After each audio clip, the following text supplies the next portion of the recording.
नमस्कार। मैं श्यामनाथ यादव, अम्बेडकरवादी। क्या इसी को धार्मिक फैसला कहते हैं या संवैधानिक, जैसा सीजेआई डीवाई चंद्रचूड़ साहब ने अयोध्या मामले में दिया? और ये भूटान गए थे तो भूटान में इन्होंने कहा कि मेरे कार्यकाल को जनता कैसे याद रखेगी। तो इसमें कहने वाली बात क्या है? जब आदमी सही करेगा तो जनता सही याद करेगी, गलत करेगा तो गलत याद करेगी। और कुछ ऐसा भी होता है कि अगर आदमी गलत कर दिया तो उसकी आत्मा उसको तो धिक्कारती ही है कि यह काम या यह फैसला मैंने गलत दिया। तो जब गलत फैसला दे दिया तो कैसे जनता याद रखेगी? ये कहने वाली बात है नहीं।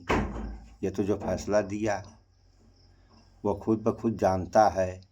तो इस बारे में थोड़ा सा आप लोग इस वीडियो में देख लें, फिर आगे बात हो। मोदी के प्रधानमंत्री रहते हुए जिस तरह का आइडियोलॉजिकल एजेंडा है उसको कहीं ना कहीं एक रुकावट देने में ये जज एक अपना किरदार निभाएंगे। लेकिन अफसोस के साथ ये कहना पड़ रहा है कि जिस तरीके से पूरा इनका कार्यकाल रहा उसके बाद जो देखा जा रहा है, ऐसा कहना बहुत मुश्किल है। और अगर ये मैं अपने शब्दों में ना कहूं तो खुद डीवाई चंद्रचूड़ ने क्या कहा ये आपको हैरान भी कर सकता है और परेशान भी। अभी तक आपने सुना था कि नॉन बायोलॉजिकल प्राइम मिनिस्टर के बारे में, यानी एक ऐसे प्राइम मिनिस्टर जो आत्मा नहीं परमात्मा है।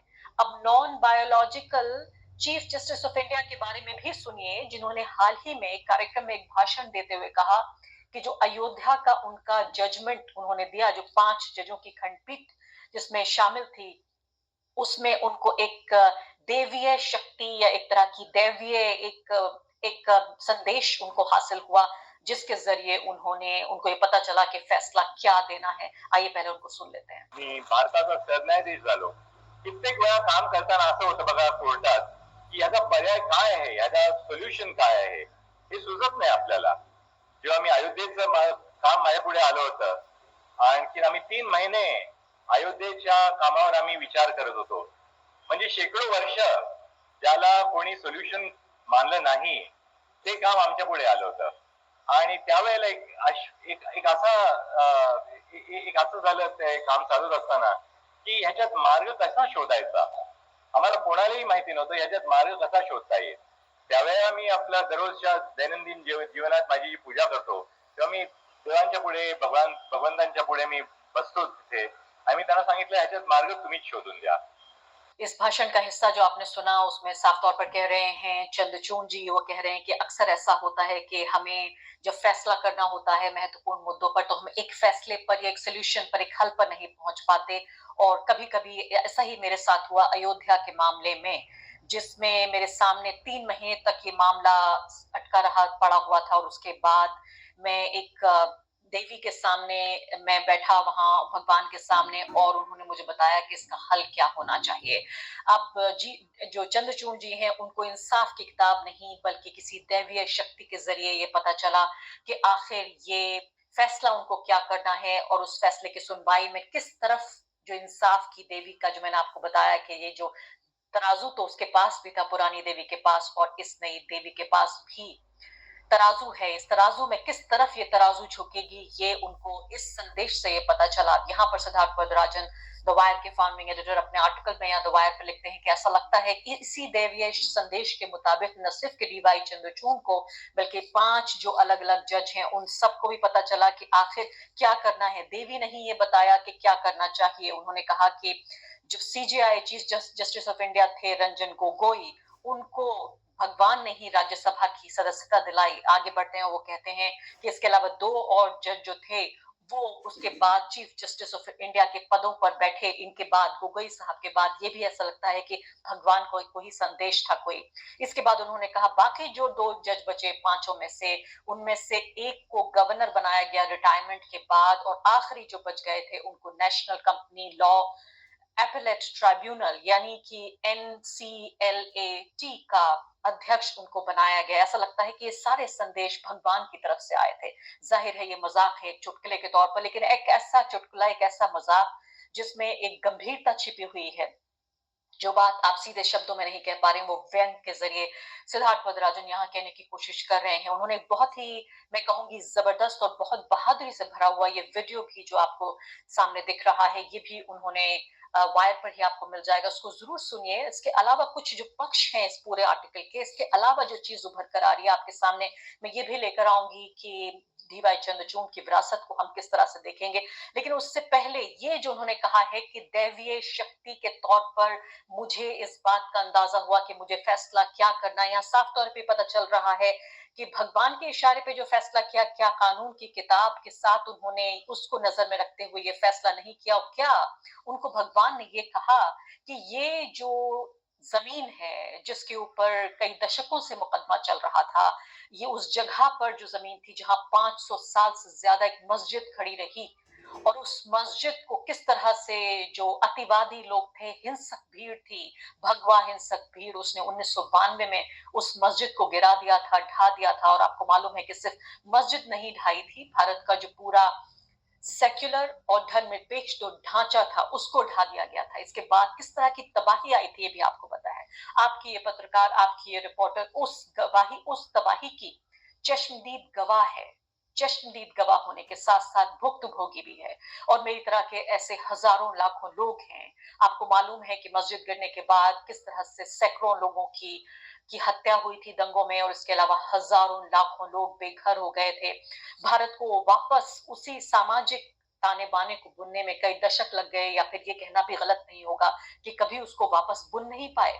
तो अब यहाँ पे सवाल ये पैदा हो रहा है कि उसी जो जिन लोगों ने ये इस मस्जिद को तोड़ा, पहली बात तो उनको सजा नहीं मिली, और दूसरी बड़ी बात, उन्हीं लोगों को, उन्हीं के हमदर्दों को, उन्हीं के वकीलों को ये जमीन सौंप दी गई कि ठीक है, आप जाकर ये बना लीजिए, आप इस जगह पर आप मंदिर बना लीजिए। तो क्या ये संदेश उनको मिला था? यहाँ पर ये पूरा सवाल पैदा हो रहा है।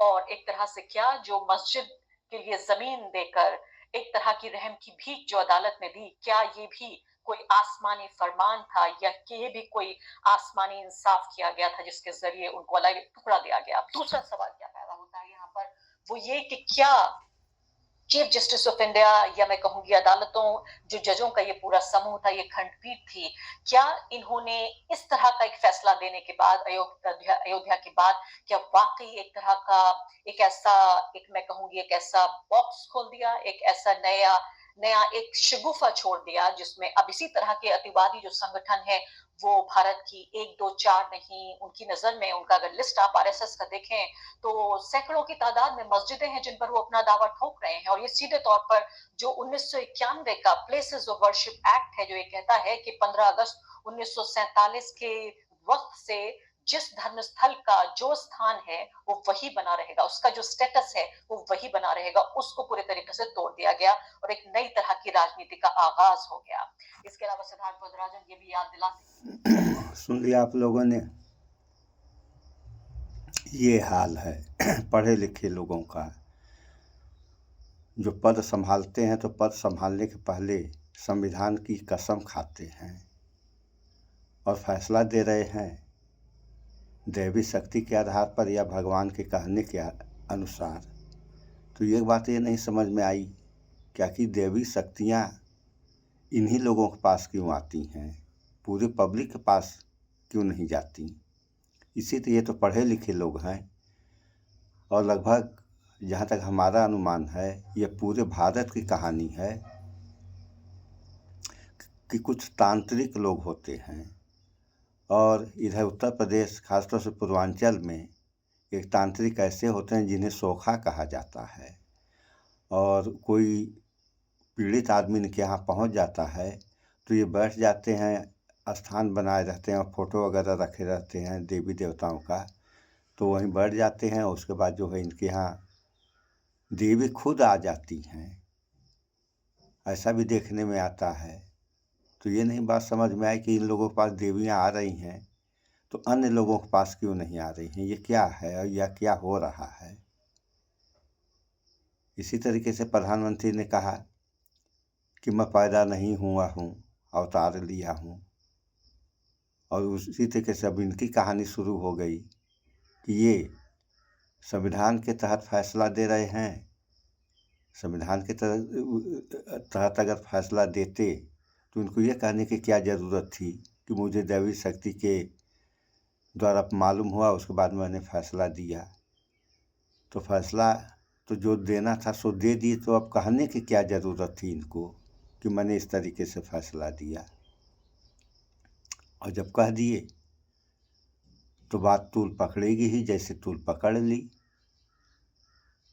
और दूसरे पर ये मुस्लिम पक्ष को ये कुछ ज़मीन दिए हैं दूसरी जगह, तो मुस्लिम पक्ष को तो ज़मीन दे दिए, उसमें एक पक्ष और था निर्मोही अखाड़ा, उसका क्या हो उसका कोई आज तक पता ही नहीं चला।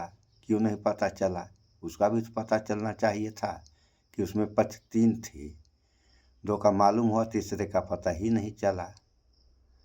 तो ये सब सही हो रहा है या गलत? अगर सही हो रहा है तो करिए इसी तरीके से आप लोग, सही और गलत हो रहा है तो इस पर विचार करें कि गलत का परिणाम क्या होता है। ये तो आने वाला समय बताएगा, अभी क्या पता चलेगा। सो इस पर विचार करें आप लोग। इस वीडियो में इतना ही। स्वच्छता अपनाएं, शुद्ध खाएं, स्वस्थ रहें, शिक्षित बने। जय विज्ञान, जय संविधान। नमस्कार।